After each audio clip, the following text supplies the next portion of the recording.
बच्चों, आज का जो क्लास है वो गॉस के नियम पर आधारित है।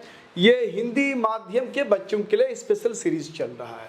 तो आप मेरे साथ पेन एंड पेपर लेके बैठ जाओ और अपने राइटिंग में जैसे जैसे मैं पढ़ाऊंगा, बताऊंगा, नोट्स लिखाऊंगा, आप जहां जहां जरूरत पड़े आप उसको पॉज करके आराम से अपने राइटिंग में अच्छा सा नोट्स बना सकते हो। किसी की ज़रूरत नहीं है।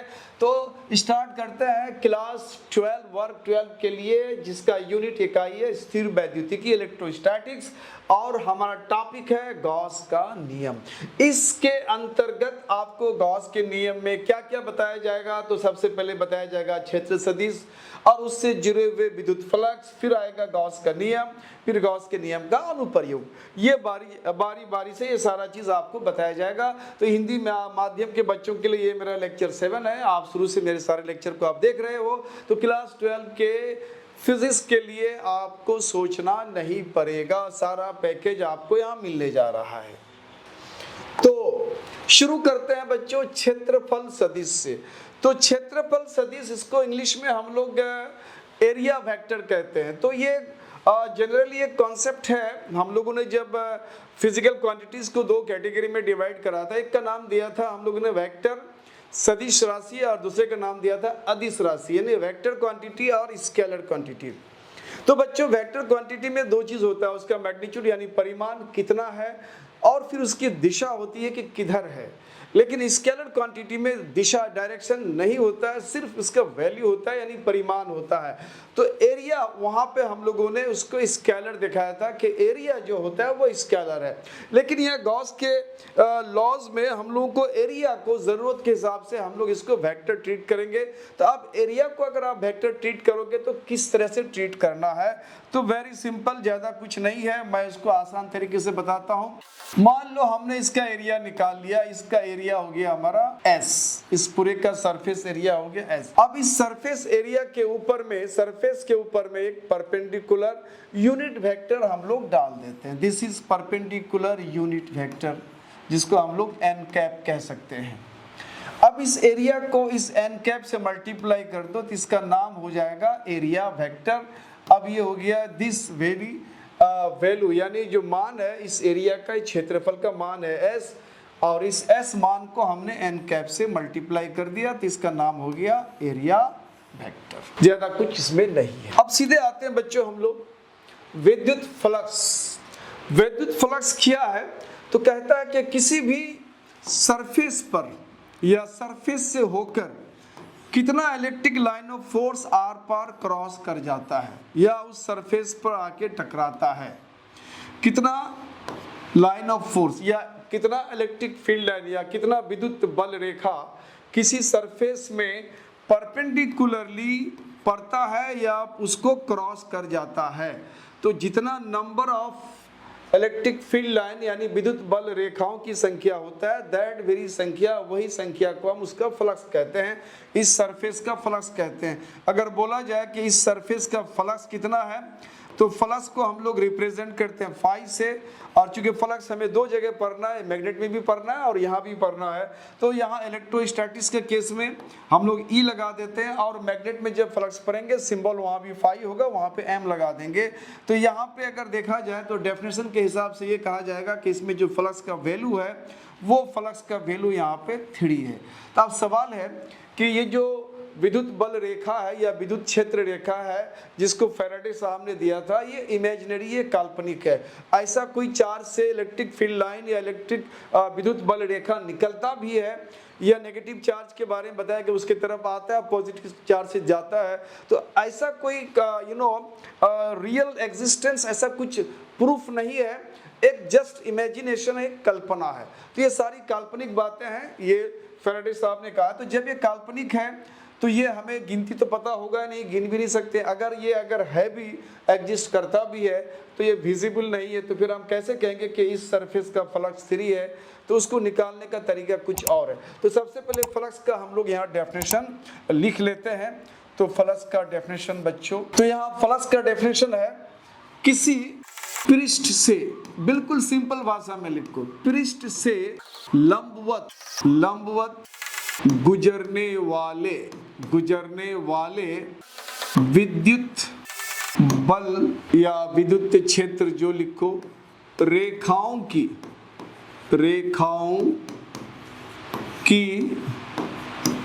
संख्या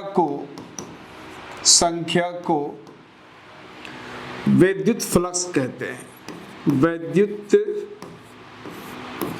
फ्लक्स कहते हैं। चलो साथ साथ मेरे लिख लो बच्चों, ये विद्युत फ्लक्स का डेफिनेशन हुआ, यानी किसी सरफेस पर कितना विद्युत बल रेखा लंबवत परपेंडिकुलरली पड़ता है या इसको क्रॉस कर जाता है, तो जितना पड़ता है उसी को हम लोग उसका विद्युत फ्लक्स कहते हैं। सवाल है, अभी मैंने बताया कि ये विजिबल नहीं है, दृश्य नहीं है, दिखाई नहीं पड़ता है, वास्तव में ये है ही नहीं, एग्जिस्ट करता ही नहीं है, काल्पनिक है, तो फिर ये वैल्यू कैसे निकालेंगे? तो उसको निकालने का तरीका बच्चों हम लोग कुछ इस तरह से करते हैं। मान लिया कि ये हमारा एक सरफेस है, एक सरफेस है, हमने कोई एक पृष्ठ ले लिया, यहाँ पे ये एक पृष्ठ है इस तरह से, और वो पृष्ठ कुछ इस तरह से तिरछा है, इस तरह से। अब इस पृष्ठ पर एक परपेंडिकुलर डालते हैं इस तरह से, कोई एक यूनिट वेक्टर n कैप एक परपेंडिकुलर डाल देते हैं हम यहाँ पे।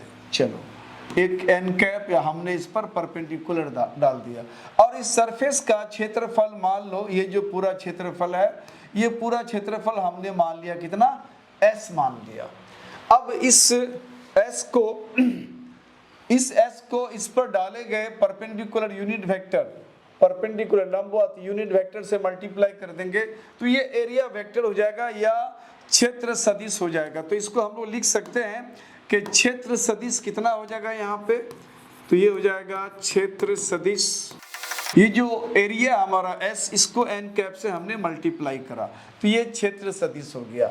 या यूं कहा जाए कि इस एरिया को अगर हम वेक्टर सदिश मानते हैं तो इसका डायरेक्शन इधर की तरफ माना जाएगा, जो उसका n कैप का डायरेक्शन होगा। तो क्षेत्र सदिश का डायरेक्शन हमारा ये हो गया।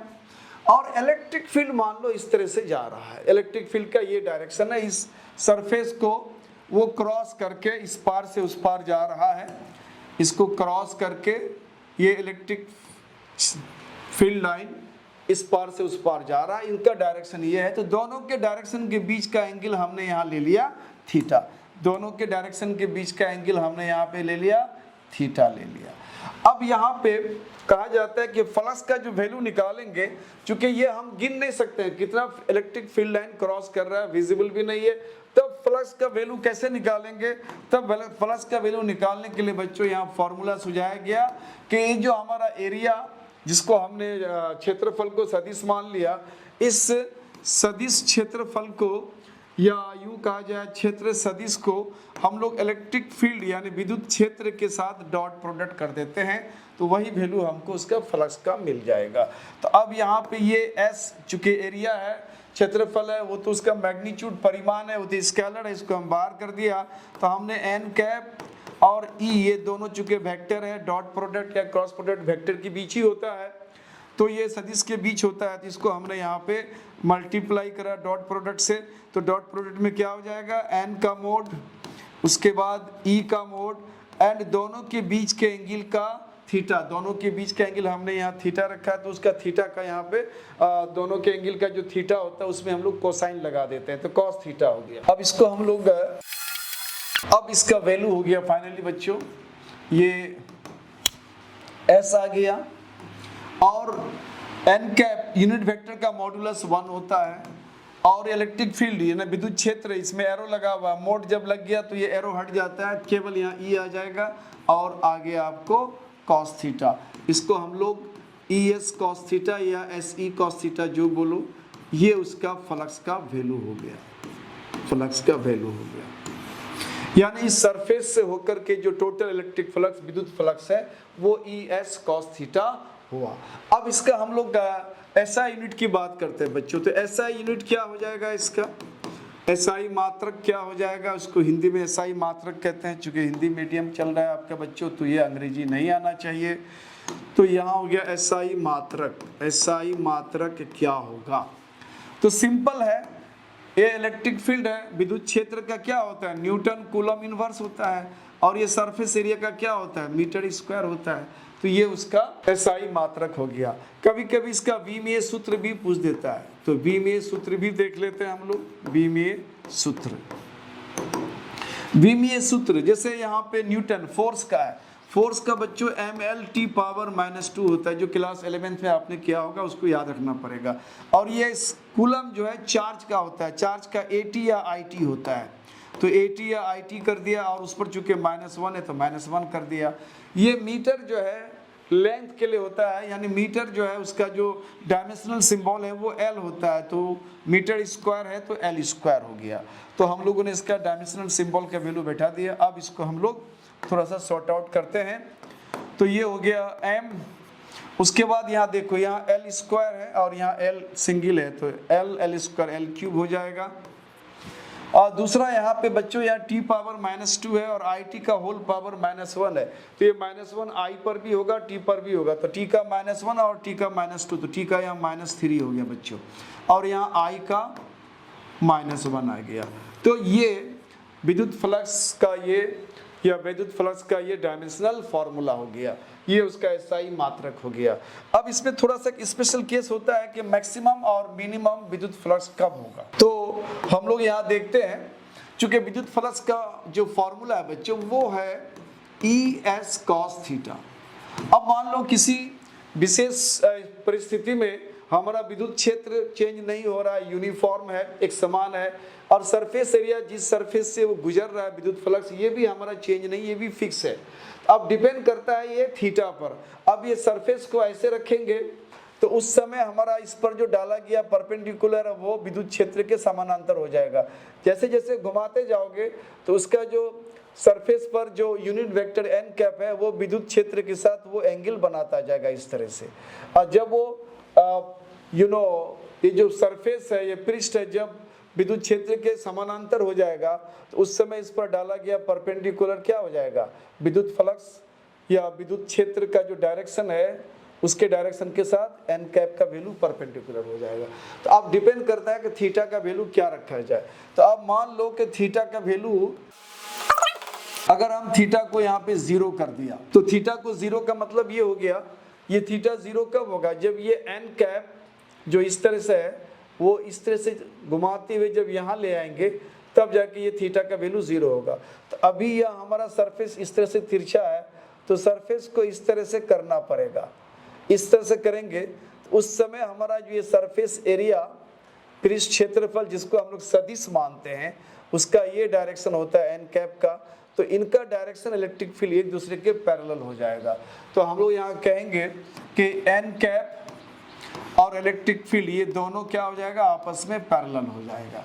तो उस समय फ्लक्स का वैल्यू क्या हो जाएगा, वो मैक्सिमम हो जाएगा, चूंकि ES और cos 0 डिग्री का वैल्यू 1 होता है जो कि उसका मैक्सिमम वैल्यू होता है। तो दिस इज 1 ES × 1 ES। तो ये हमारा मैक्सिमम फ्लक्स हो गया, ये यहाँ हो गया ये मैक्सिमम फ्लक्स, अधिकतम फ्लक्स। केस 2 में थीटा को अगर मान लो हमने 90 डिग्री कर दिया बच्चों, अब थीटा 90 डिग्री कैसे होगा, देखो अब यहाँ पे ये n कैप है, अब इसको ऐसे घुमा दो, जब आप इसको मान लो ऐसे घुमा दिया, सरफेस जब ऐसे हो जाएगा उस समय n कैप का ये डायरेक्शन होगा और विद्युत क्षेत्र का ये डायरेक्शन है, तो ये दोनों आपस में 90 का एंगल बनाएगा। इसका मतलब है कि यहाँ पे n कैप जो है ये परपेंडिकुलर है इलेक्ट्रिक फील्ड के साथ, तो उस समय विद्युत फ्लक्स का वैल्यू 0 हो जाएगा। क्यों, क्योंकि cos 90 अगर रखोगे तो cos 90 0 होता है, तो पूरा वैल्यू यहाँ पे 0 हो जाएगा। तो ये विद्युत फ्लक्स के बारे में हुआ, यानी विद्युत फ्लक्स का वैल्यू, उसका SI यूनिट, उसका डायमेंशनल फार्मूला, उसका मैक्सिमम और मिनिमम वैल्यू, इसको हम लोग मिनिमम वैल्यू कहते हैं, मिनिमम। तो बच्चों आज का जो मेन टॉपिक है इस यूनिट में ये हमारा आज गॉस का नियम है। गॉस के नियम पर ही आज हमें डिस्कस करना है। तो आपका जो नोट्स है वो सारा नोट्स बेस्ड होगा गॉस के नियम पर। ये सारी चीज जो हम लोगों ने पढ़ा, क्षेत्र सदिश, विद्युत फ्लक्स, ये सारा चीज गॉस के नियम से कंसर्न है, उससे संलग्न, इसीलिए हमें वो पढ़ना पड़ा। एक्चुअली हमें ये टॉपिक पढ़ना है जो बहुत ही इंपॉर्टेंट है, एग्जाम में अक्सर आपको आता है, और इसका अनुप्रयोग, इसका यूज जो है, उसका प्रयोग जो है बहुत जगह होता है इसका, इसलिए इसको अच्छी तरह से जानना जरूरी है। तो गॉस के नियम को पहले परिभाषित करते हैं। तो गॉस का नियम का परिभाषा है कि निर्वात अथवा अथवा वायु में स्थित, वायु में स्थित यानी जहाँ कुछ नहीं है वैक्यूम निर्वात, और अगर है कुछ तो वायु है, उसके अलावा कुछ नहीं है, उसमें स्थित बंद पृष्ठ से निर्गत कुल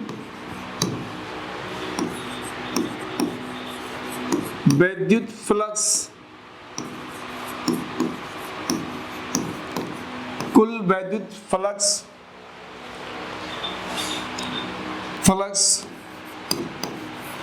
बंद पृष्ठ द्वारा परिबद्ध न घिरा हुआ, परिबद्ध आवेश के 1/ε0 गुना होता है।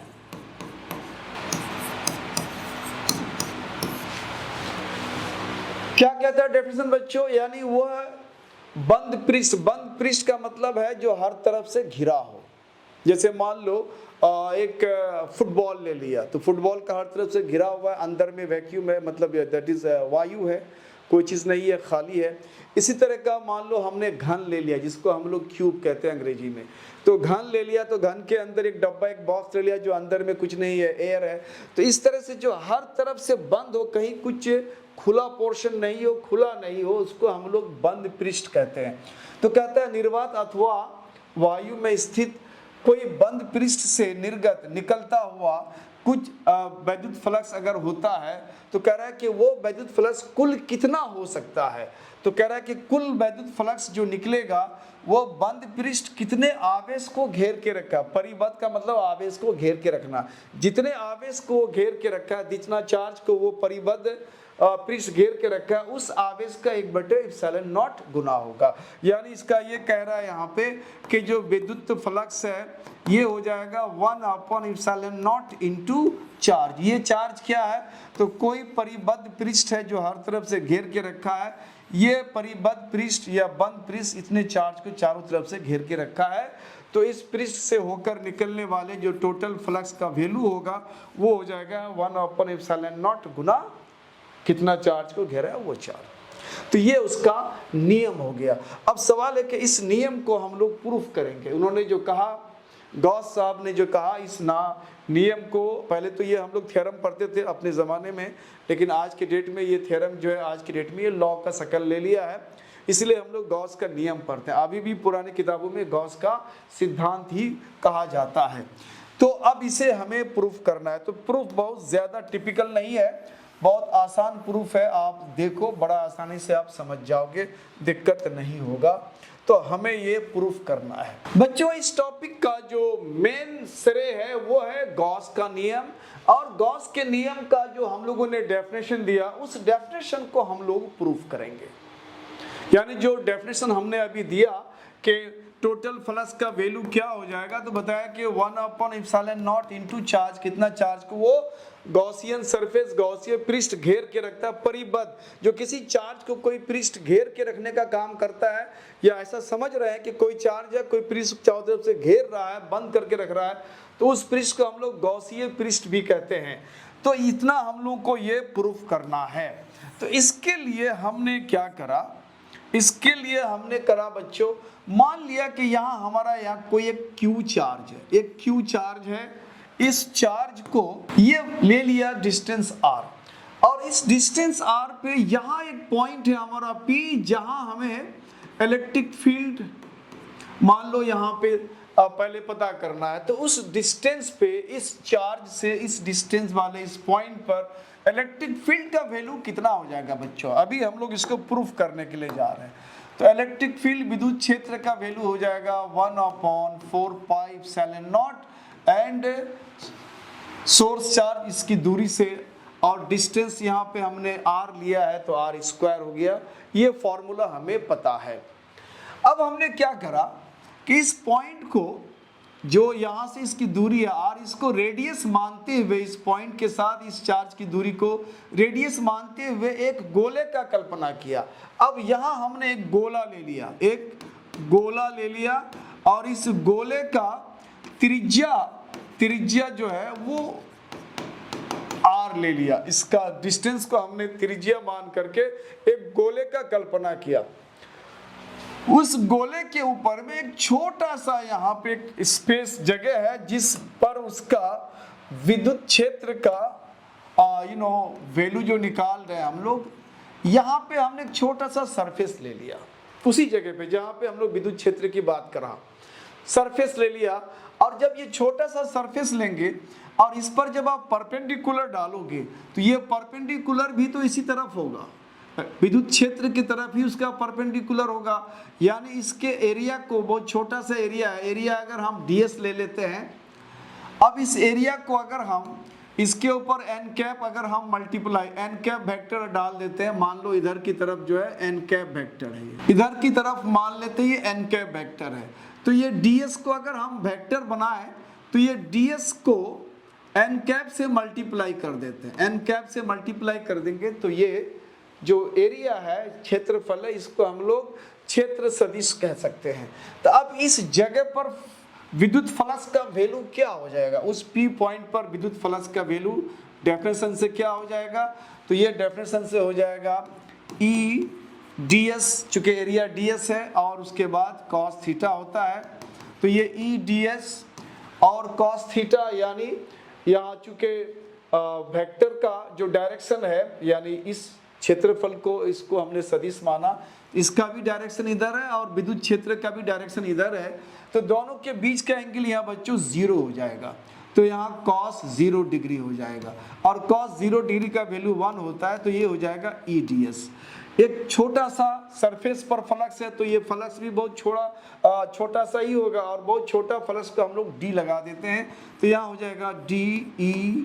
तो ये वैल्यू आ गया एक तरह से उस छोटे से सरफेस पर जो फ्लक्स का वैल्यू है वो फ्लक्स का वैल्यू आया। अब इस चार्ज से जो विद्युत बल रेखा क्या सिर्फ इधर ही जा रहा है, मान लो कोई सरफेस ने किसी चार्ज को घेर रखा तो यहाँ से क्या एक ही तरफ जाएगा, वो हर तरफ जाएगा, हर तरफ जितने सरफेस है उस पूरे सरफेस में अंदर पर हर तरफ पड़ेगा ये। तो इसका मतलब है कुल फ्लक्स कितना निकलता है, तो हम यहाँ लिखेंगे कुल वैद्युत फ्लक्स, कुल वैद्युत फ्लक्स, कुल वैद्युत फ्लक्स जो निकलेगा इसी छोटे से एरिया में, इस परिबद्ध पृष्ठ का एक एरिया में अगर हमें निकल गया फ्लक्स तो उसको हम लोग क्या करेंगे, इंटीग्रेट कर देंगे तो पूरे सरफेस का हम लोग फ्लक्स मिल जाएगा।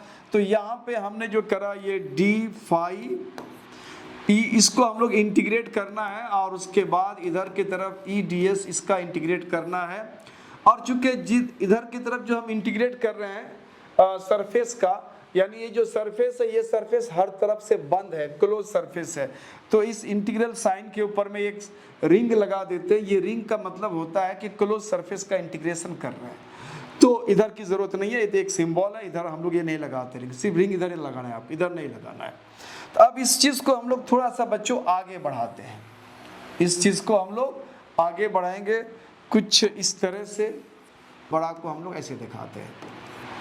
उसके बाद यहाँ लिखते हैं इन दोनों में इलेक्ट्रिक फील्ड हमारा चेंज नहीं होना है। क्यों नहीं होना है, जैसे इस चार्ज से इस पॉइंट पर इलेक्ट्रिक फील्ड का वैल्यू कितना आ गया, ये वैल्यू आया 1/4πε0 q/r², डिस्टेंस r² है, और उतना ही दूरी इधर इस सरफेस के किसी भी पॉइंट पे चले जाओ, उतना ही दूरी पर यहाँ भी वही r ही डिस्टेंस है और हमारा चार्ज भी q है, तो वैल्यू भी E का यही आएगा।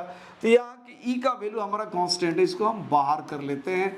तो अब इंटीग्रेशन में हमारा क्या आ जाएगा, शुद्ध ds आ जाएगा। वंस अगेन फिर यहाँ ds को हम लोग इंटीग्रेट करेंगे तो ये s हो जाएगा। अब यहाँ हम लोग वैल्यू को सब्स्टिट्यूट करते हैं बच्चों, तो E का जो वैल्यू है वो है 1/4πε0 charge upon distance square, distance हमारा क्या वहाँ पे r है, तो चार्ज अपॉन r² आ गया।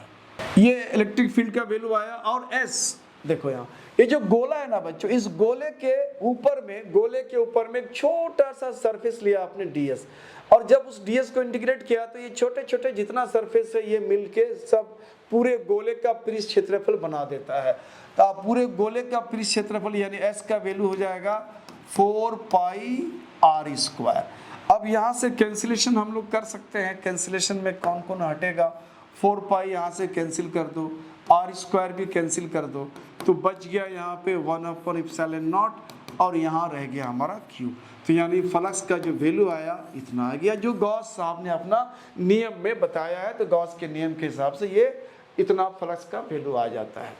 तो अब हम लोग आगे चलते हैं बच्चों।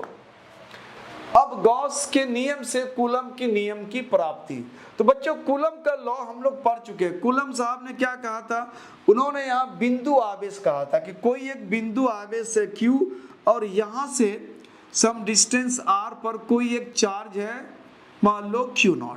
अब इन दोनों के बीच जो फोर्स लगना है वो फोर्स का वैल्यू कूलम साहब ने बताया था 1/4πε0 प्रोडक्ट ऑफ चार्जेस। इन दोनों चार्जेस का यहाँ गुणनफल होता है और दोनों के बीच की दूरी का वर्ग होता है यानी स्क्वायर होता है।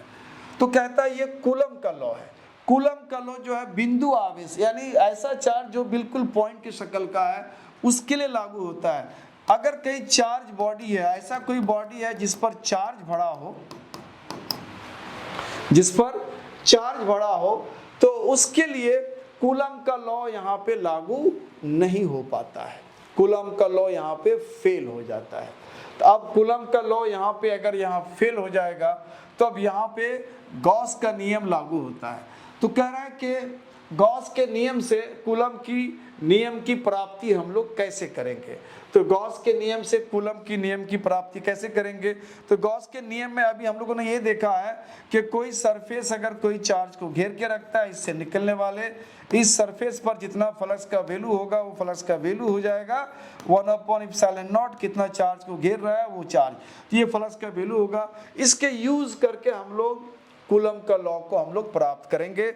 तो कैसे करेंगे इसको हम लोग देखते हैं। सपोज दैट, मान लिया कि यहाँ कोई एक चार्ज है बच्चों, और इस चार्ज को हमने Q दे दिया और इस चार्ज से r डिस्टेंस पर कोई एक P पॉइंट है, ऑब्जर्विंग पॉइंट है P।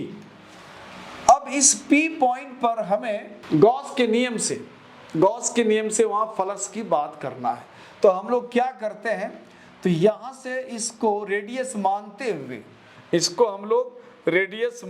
हुए एक स्फीयर की कल्पना करते हैं। ये एक स्फीयर हमने कल्पना कर लिया, जिस पॉइंट पर फ्लक्स की बात करना है वहां उसको रेडियस मान करके एक स्फीयर बना दिया और एक छोटा सा वहां सरफेस की कल्पना किया, और ये छोटा सा सरफेस जिसका एरिया है ds, और इस पर परपेंडिकुलर डालते हैं n कैप, और इलेक्ट्रिक फील्ड का भी डायरेक्शन हो जाएगा इधर ही, चूंकि चार्ज से वो बिल्कुल आउटवर्ड की तरफ, चूंकि पॉजिटिव चार्ज ले रहे हैं तो विद्युत क्षेत्र का जो डायरेक्शन है वो बाहर की तरफ हो जाएगा। अब उस जगह पे इलेक्ट्रिक फ्लक्स का वैल्यू कितना होगा, चूंकि हमें कूलम का नियम प्राप्त करना है। गॉस के नियम से वहां पे जो वैल्यू आएगा फ्लक्स का बच्चों, ये फ्लक्स का वैल्यू कितना आएगा, ये आएगा यहाँ पे क्षेत्रफल कितना है, यहाँ पे उसका ds है, और इसको हमने n कैप से मल्टीप्लाई कर दिया तो ये क्षेत्र सदिश हो गया, और डॉट प्रोडक्ट करना है किसके साथ, विद्युत क्षेत्र के साथ, तो ये ds हमारा इधर रह जाएगा, n कैप डॉट e हो जाएगा, और ये दोनों वैल्यू मिल करके ये हो जाता है n कैप का मोड और e का मोड, एंड दोनों के बीच के एंगल यानी दोनों पैरेलल है, समानांतर है, तो 0 डिग्री हो जाएगा। तो ये हो जाएगा बच्चों ds, और उसके बाद n कैप का वैल्यू 1 हो जाएगा, इकाई सदिश है, और ये e हो जाएगा, cos 0 का वैल्यू भी 1 आ जाता है। तो अगर देखा जाए e और ds ही बच गया। ये छोटा सा सरफेस का फ्लक्स है, इसलिए हमने इसको d phi e लगा दिया। अब इसको हम लोग पूरे सरफेस का इसको रेडियस मानते हुए इसको अगर हम स्फीयर बनाते हैं, तो चूंकि इससे निकलने वाले विद्युत बल रेखा हर तरफ जाता है, तो हम लोग टोटल फ्लक्स की बात करते हैं तो बोलते हैं कुल फ्लक्स। कुल फ्लक्स की जो अगर हम बात करते हैं तो कुल फ्लक्स हमारा हो जाएगा, इसको इंटीग्रेट करते हैं बच्चों, ये अब इसमें रिंग की ज़रूरत नहीं है, रिंग की ज़रूरत उधर पड़ जाएगी, डी फाई ई हो गया और ये हो जाएगा ई डी एस। अब ये डी फाई ई को हम लोग क्या लिखेंगे बच्चों, शुद्ध यहाँ पे फाई ई लिखते हैं, ई को बाहर कर लेते हैं क्योंकि उसका इंटीग्रेशन नहीं हो रहा है, डी एस का इंटीग्रेशन हो रहा है, तो ds का हम लोगों ने इंटीग्रेशन कर दिया। तो आप बच्चों इसको पॉज करके आराम से आप लिख सकते हो, मैं यहाँ से इसको कर देता हूँ इरेज। तो बच्चों ये जो वैल्यू आया हमारा फ्लक्स का, ये आ गया E और उसके बाद क्या है ds का s हो जाता है, ds का s हो जाता है। लेकिन गॉस साहब ने कहा कि फ्लक्स का वैल्यू जो होता है ये 1/ε0 इनटू चार्ज, यानी ये जो परिबद्ध पृष्ठ से कितने चार्ज को घेर रहा है, क्यू चार्ज को। तो गॉस का नियम का चूंकि यहाँ अप्लाई कर रहे हैं तो गॉस के नियम के हिसाब से ये वैल्यू हम बैठा सकते हैं यहाँ पे। उसके बाद ई आ गया और ये सरफेस एरिया हो जाएगा हमारा 4πr²। अब यहाँ पे 1/, इसको हम कह सकते हैं q/1, q/ε0 कह सकते हैं। अब ये 4πr² इधर करेंगे तो नीचे आ जाएगा 1/4πr² और इधर रह गया आपको सिर्फ E। अब इसको थोड़ा सा और भी सॉर्ट आउट कर लेते हैं हम लोग। तो ये E इक्वल टू हो जाएगा बच्चों 1/4πε0 को इनके साथ कर देते हैं 4πε0 और यहाँ पे चार्ज के नीचे हम यहाँ r² लगा देते हैं। तो इस पॉइंट पर हमें इलेक्ट्रिक फील्ड का वैल्यू गॉस के नियम के हिसाब से इतना मिलता है। अब इस जगह में कोई Q0 चार्ज को ला करके अगर यहाँ बैठा देते हैं तो कोई भी चार्ज किसी इलेक्ट्रिक फील्ड में अगर रहता है तो उस चार्ज पर जो फोर्स लगता है बच्चों वो चार्ज मल्टीप्लाइड इलेक्ट्रिक फील्ड होता है। तो अब ये Q0 आवेश को इस P बिंदु पर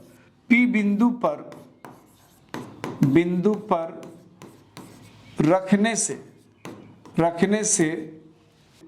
Q0 पर आरोपित बल कितना बल उस पे आरोपित होगा, कितना फोर्स लगेगा, तो फोर्स बराबर होता है चार्ज मल्टीप्लाइड इलेक्ट्रिक फील्ड। अब यहाँ पे हमें इलेक्ट्रिक फील्ड पता हो चुका है तो अब इलेक्ट्रिक फील्ड में उस चार्ज को मल्टीप्लाई कर देंगे, उस चार्ज पे लगने वाला फोर्स हो जाएगा।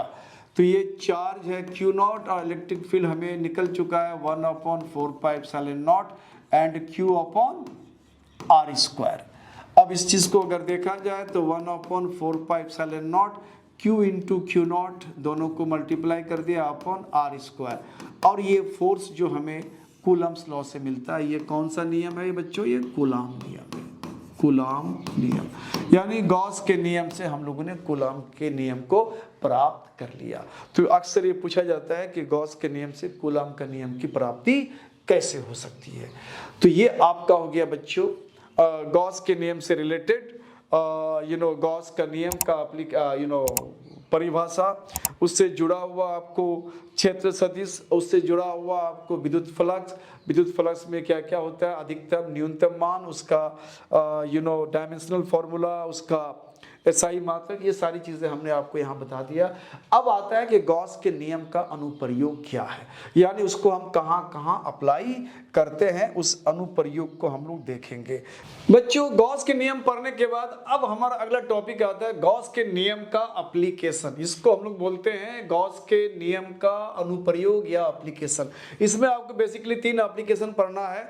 तो 3 एप्लीकेशन में पहला एप्लीकेशन हमारा एक समान आवेशित अनंत लंबाई के सीधे तार के कारण विद्युत क्षेत्र तीव्रता, यानी एक समान आवेशित एक तार है जिसकी लंबाई है अनंत, नहीं पता है कहाँ तक है, इस पर चार्ज भरा हुआ है।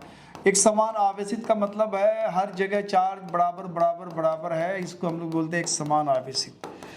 अब इस चार्ज वायर के कारण किसी पॉइंट पर हमें विद्युत क्षेत्र तीव्रता मालूम करना है। फर्ज किया, मान लिया सपोज दैट कि इससे r डिस्टेंस पर हमें यहाँ इलेक्ट्रिक फील्ड यानी P ले लिया, यहाँ पे ऑब्जर्विंग पॉइंट इलेक्ट्रिक फील्ड हमें पता करना है। और इसके लिए हम लोग गॉस के नियम का यूज करेंगे, अप्लाई करेंगे। तो गॉस का नियम का जो यूज होगा बच्चों, तो गॉस का नियम यूज कहाँ किया जाता है, कि जब कोई गॉसियन पृष्ठ किसी चार्ज को घेरता है, उस चार्ज से निकलने वाले फ्लक्स उस पृष्ठ पर जो पड़ता है, जिसका वैल्यू होता है, फ्लक्स का वैल्यू होता है 1/ε0 इंटू कितना चार्ज को घेर के रखा है। इसका हम लोग प्रयोग करके यहाँ पर इलेक्ट्रिक फील्ड का वैल्यू निकालेंगे। तो अब इसके लिए तो हमें गॉसियन पृष्ठ चाहिए जो चार्ज को घेरे। तो अब इसको कैसे हम लोग गॉसियन पृष्ठ बनाएंगे? तो हम लोगों ने क्या करा कि इस पूरे तार पर जो चार्ज है उसका लीनियर चार्ज डेंसिटी लैम्डा ले लिया, जिसको हम लोग रैखिक आवेश घनत्व कहते हैं, रैखिक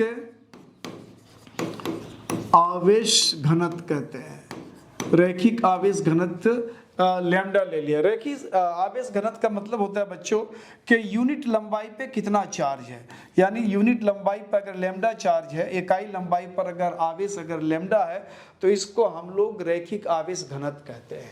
तो ये रैखिक आवेश घनत्व तो हमने लैम्डा ले लिया। और उसके लिए हम क्या करते हैं, एक छोटा सा सिलेंडर का कल्पना करते हैं। हम लोग मानते हैं कि एक सिलेंडर है जो इस तार के एक छोटे से कुछ पोर्शन को घेर के रखने का काम करता है, और इस सिलेंडर की लंबाई हमने ले लिया n। अब ये जो एक सिलेंडर हमने बनाया ऊपर से बंद है इस तरह से, और नीचे से भी बंद कर दिया, और ये जो इस तरह से गोलाई सिलेंडर का है बेलन का, उसको इतने तार के पोर्शन को घेर के रखा। अब इतने तार के पोर्शन को घेर के रखा है, तो इस तार के पोर्शन में कितना चार्ज होगा? तो हम लोग जानते हैं कि रैखिक का मतलब होता है, रैखिक आवेश घनत्व का मतलब होता है इकाई लंबाई में इतना चार्ज है, इसलिए अगर L लंबाई का तार लेते तो चार्ज कितना हो जाएगा, लैम्डा इंटू क्यू हो जाएगा। तो यहाँ लिखेंगे Q इक्वल टू इस गॉसियन पृष्ठ के द्वारा जो घिरा हुआ चार्ज है वो लैम्डा इंटू L हो गया। तो यहाँ का इस गॉसियन पृष्ठ के अंदर कितना चार्ज भरा हुआ, उस चार्ज का वैल्यू हमने निकाल लिया। अब इस चार्ज से जो फ्लक्स निकलेगा किस किस तरफ जाएगा? देखो, किसी भी चार्ज बॉडी से जब कोई भी विद्युत फ्लक्स की बात करते हैं या इलेक्ट्रिक फील्ड लाइन की बात करते हैं, किसी भी चार्ज लाइन से या सरफेस से विद्युत लाइन की बात करते हैं, तो वो परपेंडिकुलरली सरफेस के परपेंडिकुलरली निकलता है। इसका मतलब इससे निकलने वाले जो इलेक्ट्रिक फील्ड लाइन है वो इसके परपेंडिकुलरली निकलेगा। ठीक है, एक तो ये समझ में आ गया। अब ये जो सरफेस, ये जो बेलन इतने तार को घेर रहा है, यानी इतने चार्ज को घेर रहा है, ये घेरने वाले सरफेस किधर किधर की तरफ फ्लक्स देगा? देखो, एक तो ये है, मान लिया जाए कि ये ऑब्जर्विंग पॉइंट पे यहाँ हमने छोटा सा एक सरफेस लिया और इस सरफेस का हमने नाम दे दिया ds वेक्टर। इसका मतलब है कि इस सरफेस का जो वेक्टर का साइन है वो इधर की तरफ होगा और इलेक्ट्रिक फील्ड इधर है ही। दूसरा, अगर यहाँ एक सरफेस लेते हैं तो इस सरफेस का परपेंडिकुलर यानी ds इधर की तरफ हो जाएगा, और इलेक्ट्रिक फील्ड चूंकि वो बिल्कुल ऐसे निकलता है, तो ये दोनों एक दूसरे के परपेंडिकुलर है। जब एरिया लेकिन वेक्टर एरिया यानी क्षेत्र सदिश और इलेक्ट्रिक फील्ड एक दूसरे के परपेंडिकुलर हो जाएगा तो फ्लक्स वहाँ पे जीरो हो जाएगा। इसी तरह से अगर यहाँ छोटा सा कोई एरिया लेते हैं, इस पर अगर हम एन कैप डालते हैं परपेंडिकुलर, किसी भी एरिया को अगर हम वेक्टर एरिया बोलते हैं तो कैसे बोलते हैं बच्चे? मान लीजिए इसका एरिया यहाँ ds हो गया और इस पर हमने एन कैप यूनिट वेक्टर डाल दिया, तो एन कैप यूनिट वेक्टर से इसको मल्टीप्लाई कर दिया, तो इसको हम लोग वेक्टर एरिया कहते हैं। तो अब यहाँ पे एन कैप डालेंगे तो एन कैप इधर की तरफ हो जाएगा, इलेक्ट्रिक फील्ड का डायरेक्शन इधर होगा, और ये दोनों एक दूसरे के परपेंडिकुलर है, तो यहाँ भी फ्लक्स का वैल्यू बच्चों हमारा जीरो हो जाएगा। तो फ्लक्स तो वहाँ दोनों जगह हमारा जीरो आ गया। अब हमारा फ्लक्स जो मिलेगा, ये जो बेलन का ये गोलाई वाला एरिया जिसको हम लोग वक्र पृष्ठ कहते हैं, वही सिर्फ फ्लक्स देगा। तो अब यहाँ अगर फ्लक्स की बात करेंगे, छोटा सा फ्लक्स है मान लिया जाए थोड़े से एरिया में, ds एरिया में, तो छोटा सा फ्लक्स है तो हमने d लगा दिया, और उसके बाद यहाँ हो जाता है e ds cos 0 डिग्री हो जाएगा, यानी cos 0 1 हो जाएगा। चूंकि इलेक्ट्रिक फील्ड इधर है और वेक्टर एरिया की बात करेंगे, ये क्षेत्र सदिश की बात करेंगे इधर है, ये तो दोनों पैरेलल है, समानांतर है, तो दोनों के बीच का एंगल यहाँ 0 हो जाएगा, तो cos 0 यहाँ 1 हो जाएगा, तो e ds। अब इसको इंटीग्रेट कर देते हैं हम लोग, तो ये कुल फ्लक्स हो जाएगा। तो यहाँ बोलेंगे हम लोग कुल फ्लक्स का वैल्यू इतना हो जाएगा। अब यहाँ पे इसको आगे बढ़ाते हैं हम लोग, तो हमने इंटीग्रेट कर दिया, तो यहाँ डी फाई के साथ हमने इंटीग्रेट किया, तो ये फाई ई हो जाएगा यहाँ पे सिर्फ। उसके बाद इलेक्ट्रिक फील्ड हमारा बाहर आ जाता है, क्योंकि इलेक्ट्रिक फील्ड चेंज नहीं करेगा, अब ये जो कर्व सरफेस एरिया, यहाँ भी वही डिस्टेंस होगा, इधर भी वही डिस्टेंस होगा, डिस्टेंस सेम है, और जितना चार्ज को घेर रहा है वो चार्ज भी उस पूरे सरफेस के लिए सेम है, तो इसलिए हमारा इलेक्ट्रिक फील्ड कांस्टेंट आ जाएगा। बाहर कर दिया, ds का इंटीग्रेशन होगा, और ds का इंटीग्रेशन बच्चों ds का हो जाता है s हो जाता है, और s का मतलब हो जाता है यहाँ पे ये जो कर्व सरफेस है, ये गोलाई वाला सरफेस है, उसका एरिया की बात हो रही है। क्योंकि हमने यहाँ छोटा सा जैसे एक बेलन लिया, हमने एक बेलन लिया, उस बेलन, इसी को बेलन कंसिडर कर लेते हैं, तो ये छोटा सा सरफेस लिया ds, अब इस ds को हम इंटीग्रेट करेंगे तो ये बेलन का ये पूरा सरफेस एरिया हो जाएगा वक्र पृष्ठ। तो वक्र पृष्ठ होता है 2 पाई RH, तो s का वैल्यू हो जाएगा 2 पाई r, चूंकि हाइट इसका हम h नहीं दिया, l लिया, तो 2 पाई RL हो जाएगा। तो 2 पाई RL इसका वैल्यू हो गया बच्चों। अब यहाँ पे फ्लक्स का वैल्यू, चूंकि हम लोग गॉस के नियम का अनुप्रयोग कर रहे हैं, तो फ्लक्स का वैल्यू गॉस के नियम के हिसाब से हो जाएगा 1/ε0 इंटू चार्ज, कितना चार्ज घेर रहा है q मान लो अभी, और इधर की तरफ हो जाएगा E इंटू 2 पाई R इंटू L।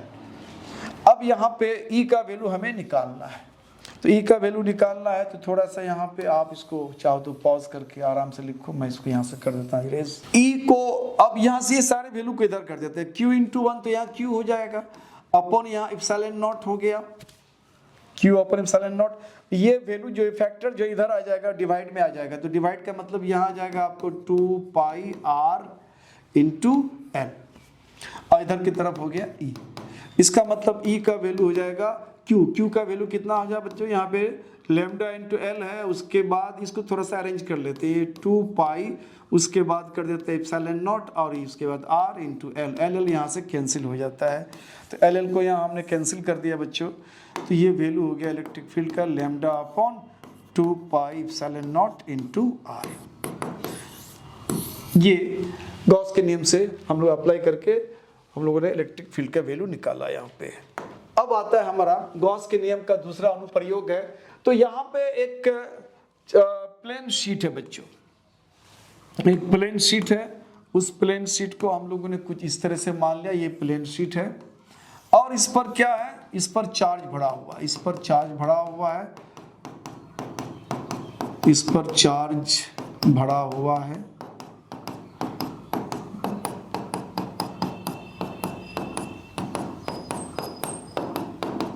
ठीक।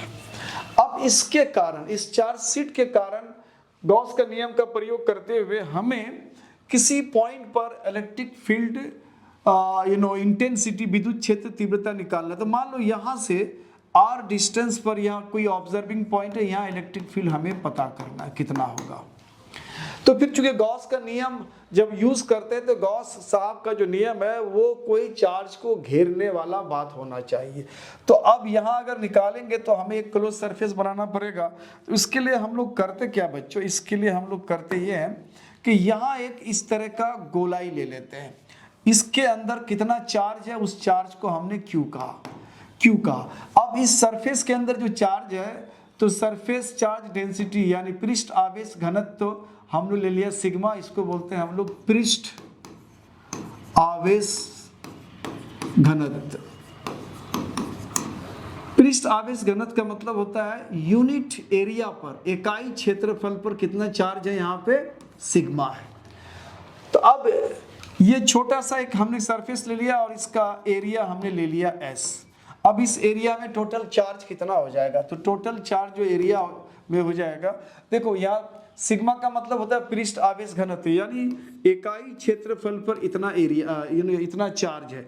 तो अगर हमारा एरिया अगर S है तो इतना में कितना चार्ज होगा, तो ये मल्टीप्लाई हो जाएगा, यानी sigma into S, sigma into S, sigma को ऐसे मल्टीप्लाई कर दिया, तो सिग्मा इंटू S, ये एरिया, इस क्षेत्रफल में इतना चार्ज ये है, इतना चार्ज को ये यहाँ हमने गोलाई में घेर दिया।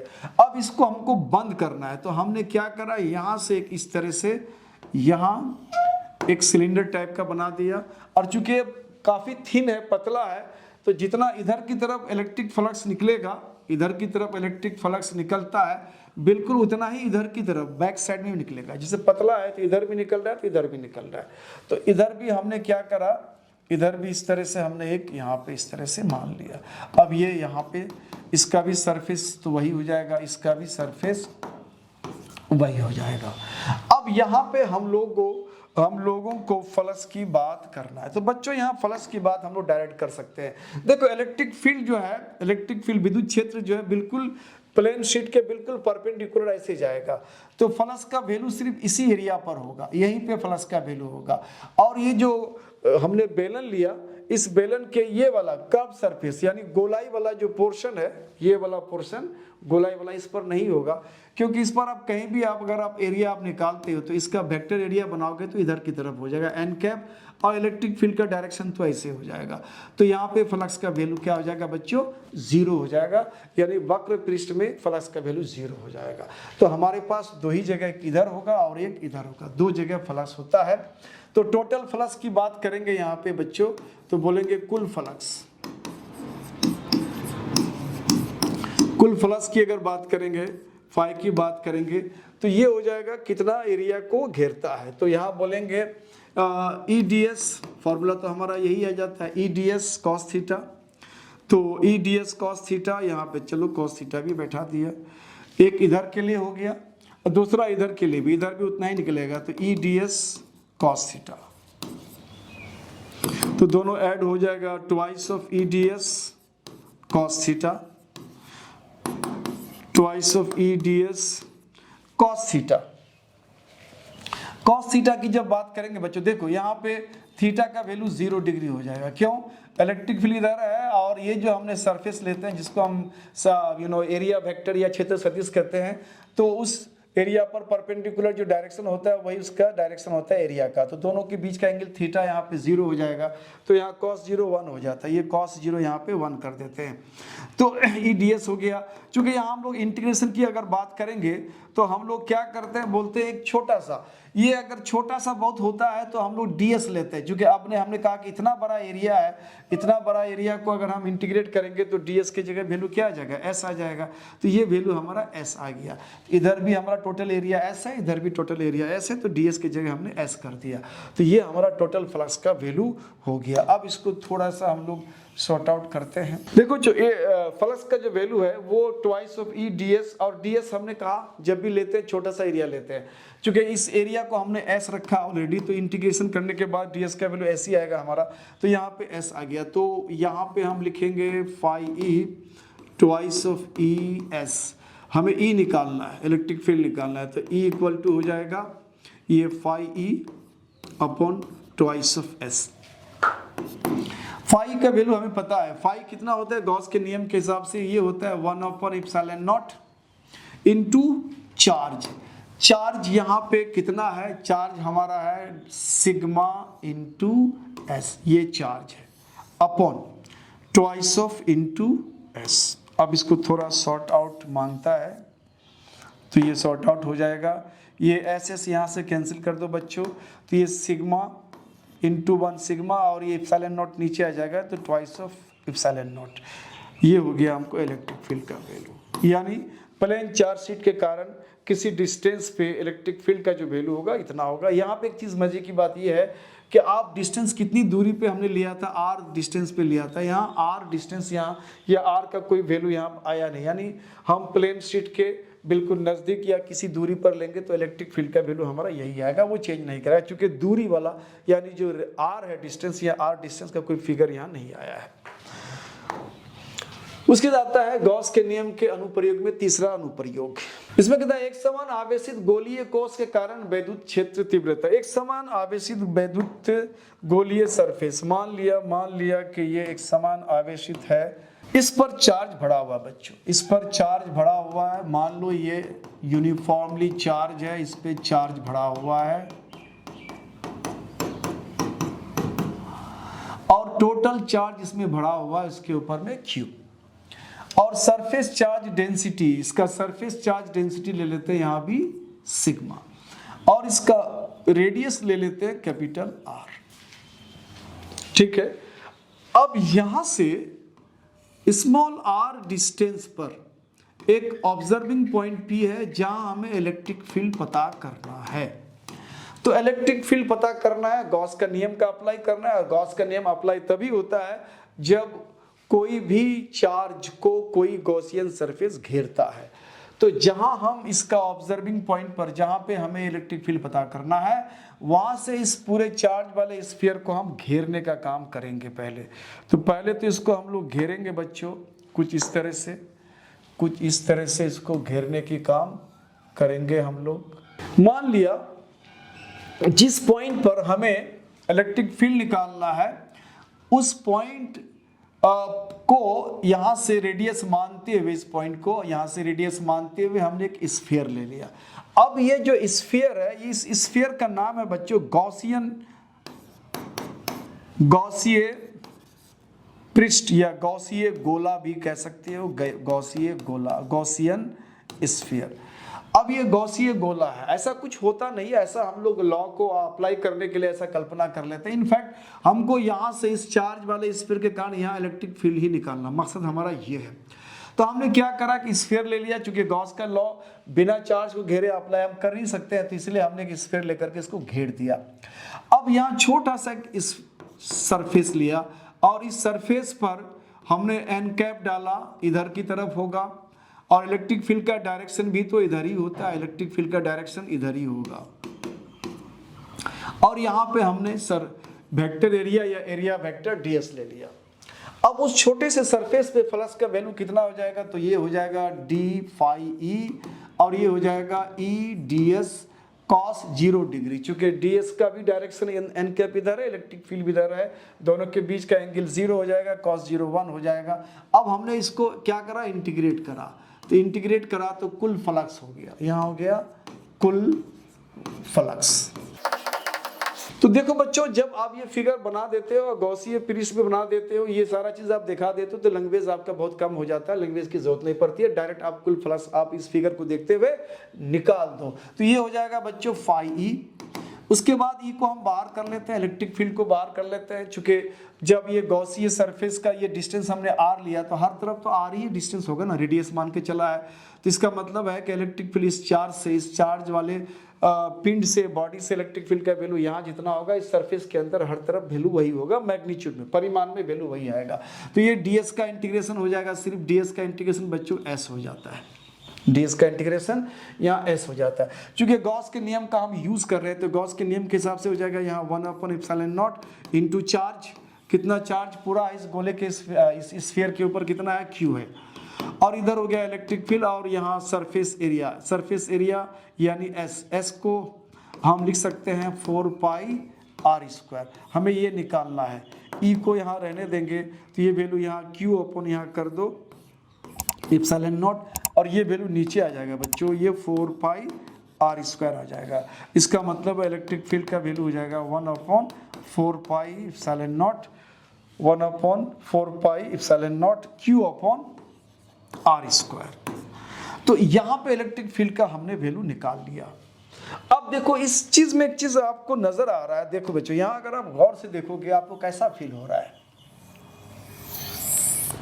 आपको ऐसा लग रहा है कि कोई एक सोर्स चार्ज है q, और यहां से r डिस्टेंस पर कोई ऑब्जर्विंग पॉइंट p है, और यहाँ इलेक्ट्रिक फील्ड का वैल्यू गॉस के कूलम के नियम के हिसाब से हो जाएगा 1/4 पाई ε0 चार्ज अपॉन डिस्टेंस स्क्वायर। देखो बिल्कुल वही वैल्यू आया।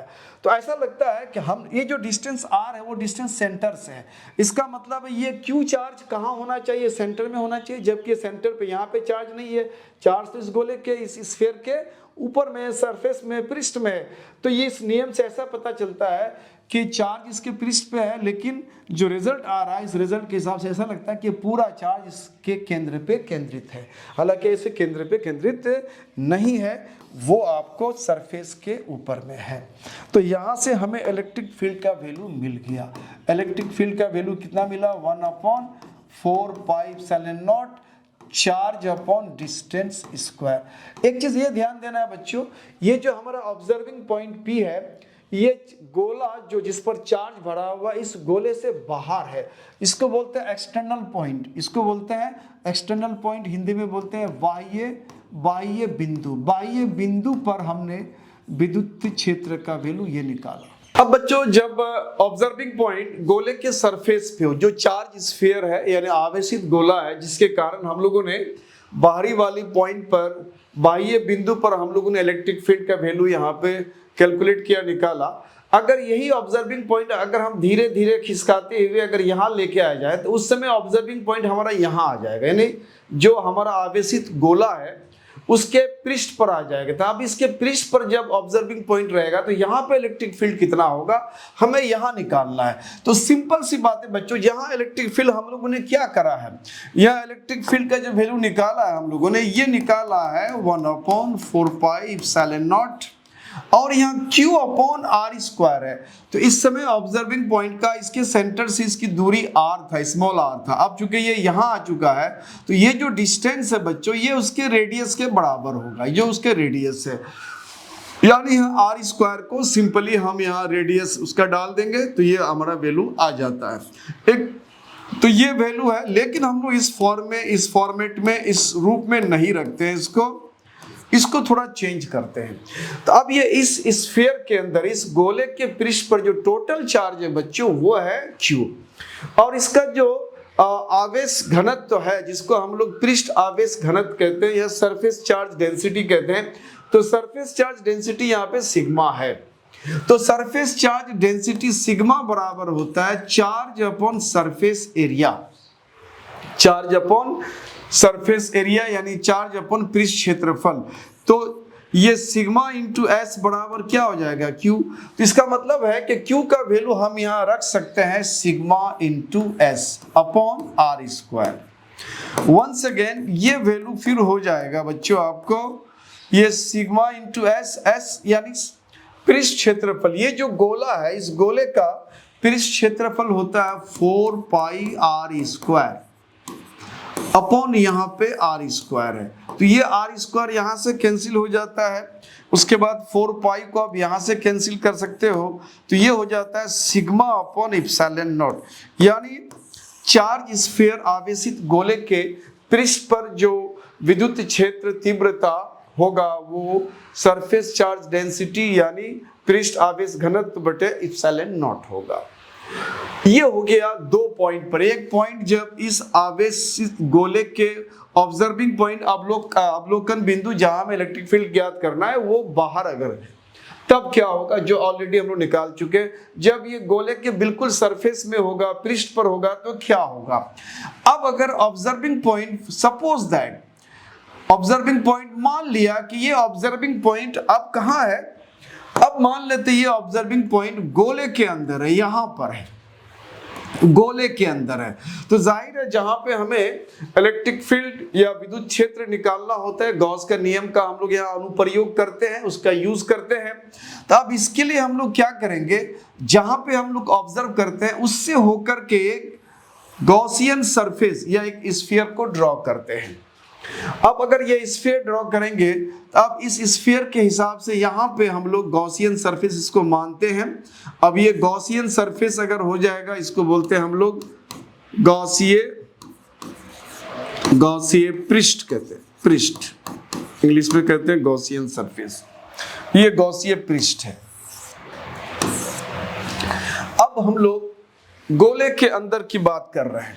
ये जो बात थी कब था, ये जो हम लोगों ने इलेक्ट्रिक फील्ड विद्युत क्षेत्र निकाला कब, जब अवलोकन बिंदु हमारा पृष्ठ पर है। तो इसको आप यहां लिख सकते हो कि जब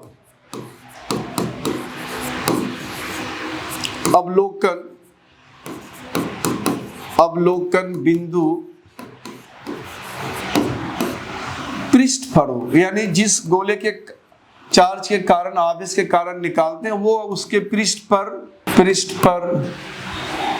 हो, तो ये जो हमारा विद्युत क्षेत्र तीव्रता का वैल्यू इतना आता है। अब हम लोग क्या करते हैं, थर्ड केस क्या लाते हैं कि ऑब्जर्विंग पॉइंट जिस गोले पर आवेश है उसके अंदर है, उसके अंदर में इलेक्ट्रिक फील्ड हम लोग खोजना चाहते हैं। तो अब इसको हम लोग यहां से आउट करते हैं, है ना। अब लिख देते हैं जब अवलोकन बिंदु